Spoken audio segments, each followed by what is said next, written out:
반갑습니다.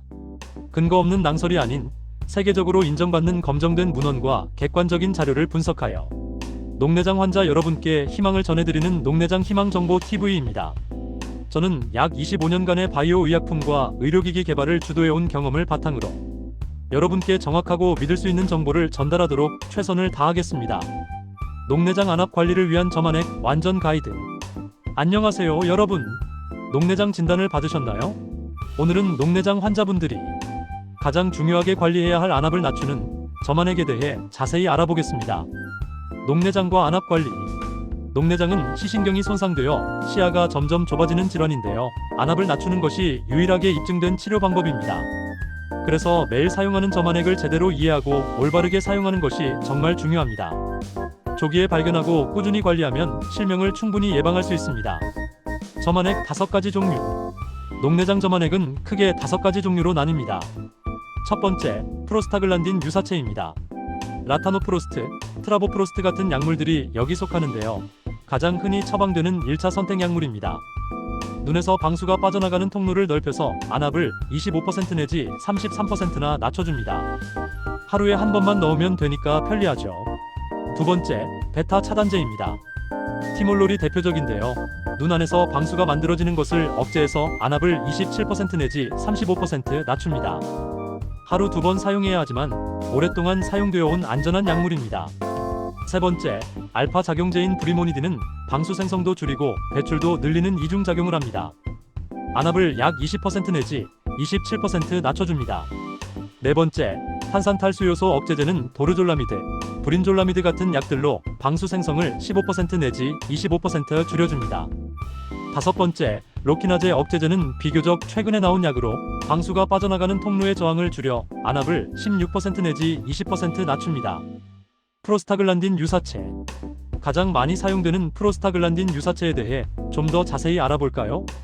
이 약물은 방수가 빠져나가는 통로를 확대시켜 안압을 효과적으로 낮춥니다.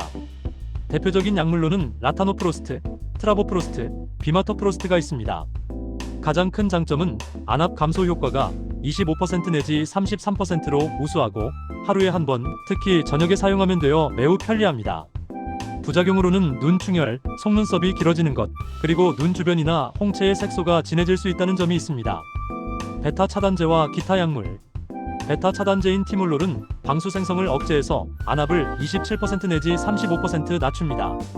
다만 천식이나 심장 질환이 있으신 분들은 주의가 필요합니다. 전신으로 흡수되면 심박수를 느리게 하거나 기관지에 영향을 줄 수 있거든요.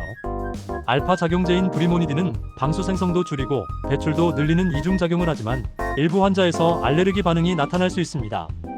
탄산탈수요소 억제제는 넣을 때 따끔거리거나 쓴맛을 느낄 수 있고 로키나제 억제제는 비교적 신약으로 눈 충혈이 흔하게 나타납니다. 약물 비교표. 이 표를 보시면 각 약물의 안압 감소 효과, 하루 사용 횟수, 주요 부작용, 그리고 주의사항을 한눈에 비교하실 수 있습니다. 여러분이 사용하시는 약이 어디에 해당하는지 확인해 보시고 해당하는 주의사항을 꼭 기억해 주세요. 올바른 점안 방법 5단계. 이제 가장 중요한 올바른 점안 방법을 알려드리겠습니다.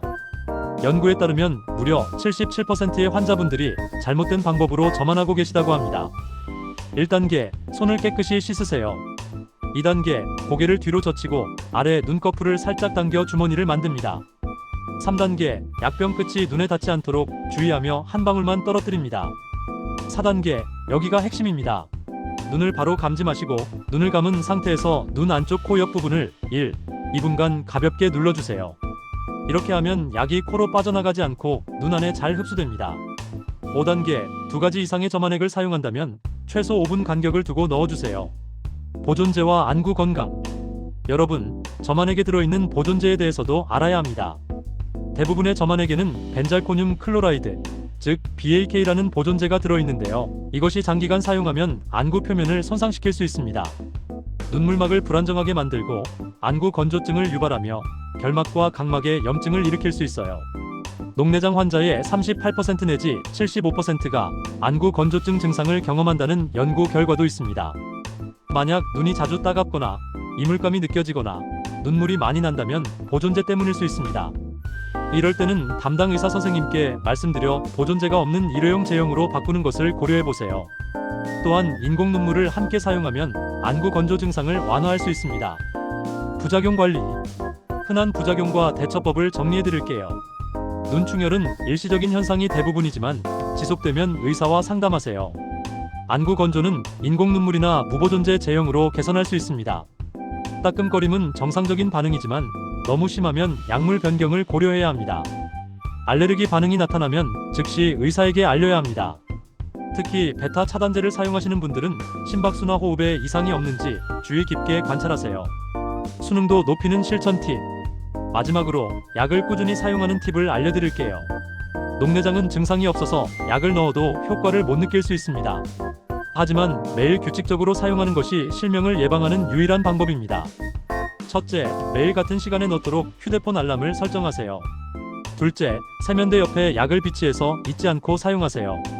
셋째, 여러 가지 약을 써야 한다면 의사 선생님께 복합 제제로 바꿀 수 있는지 상담해 보세요. 저만 횟수가 줄어들면 훨씬 편하게 관리할 수 있습니다. 넷째, 관절염이 있거나 손이 떨리시는 분들은 저만 보조기구를 활용하면 도움이 됩니다. 다섯째, 정기적으로 안과 검진을 받아 안압과 시신경 상태를 확인하세요. 여섯째, 증상이 없어도 절대 임의로 중단하지 마세요. 기억하세요. 여러분의 소중한 시력을 지키는 것은 매일의 작은 실천에서 시작됩니다. 오늘 배운 내용을 바탕으로 올바르게 점안액을 사용하시길 바랍니다. 지금까지 최신 논문으로 본 녹내장의 진실, 녹내장 희망정보 TV이었습니다. 오늘 영상이 도움이 되셨다면 좋아요, 구독 감사합니다. 여러분의 관심과 격려가 영상 제작에 큰 힘이 됩니다. 감사합니다.